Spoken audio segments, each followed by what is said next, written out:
Okay, today we're going to learn about clocking in and out. First, you're going to go to TUSD1.org, and this is the home page. You're going to see a bunch of tabs at the top. You're going to look for staff. You're going to click on staff, and you're going to get another page. Next step, you're going to click iVisions, and then you're going to log in at the top right. And your login is probably your employee ID and your password.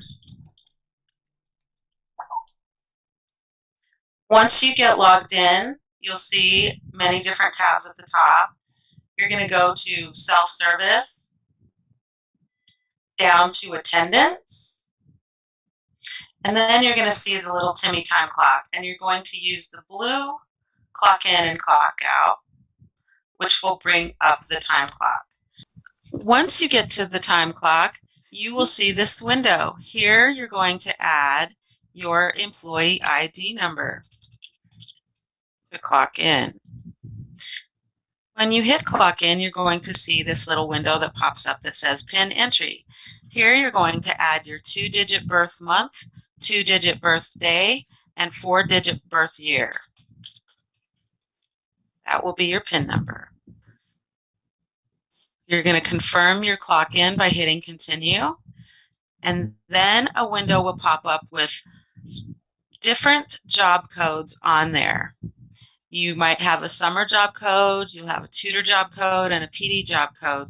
But make sure that you're clocking into the job code that your supervisor has authorized you to work under for your work being done. Then you're going to hit continue. And this window is going to pop up, and you're going to answer this question regarding COVID-19. By answering yes, you attest that you're clocking into the site and you're not experiencing any of the symptoms. So you hit yes, and then you're going to get clock in was successful. You hit OK, and it takes you back to the Timmy time clock window. That's all you do. So you do the same thing when you clock out. Your employee ID number, clock out, your PIN number, which is your 2-digit birth date, 2-digit birth year, and 4-digit birth year, I'm sorry. You're going to confirm your clock out by hitting continue, and it was successful, and you hit OK, and that's all you do. Another thing that you need to do in your time clock is you want to look at your clock in and clock out time. So we're going to show you how to do that. First, you're going to log in again with your employee ID number. But this time, we're going to log on to the dashboard, which is going to take you to your time. There again, we have to enter our PIN, which is our 2-digit birth month, 2-digit birth date, and 4-digit birth year as your PIN. You're going to log on. So now you're going to see a window that's blank. Clock in, clock out, change job code, view, and request. So we're going to go to view so you can view your hours. Hit hours, and you're going to be able to see all your clock ins and your clock outs.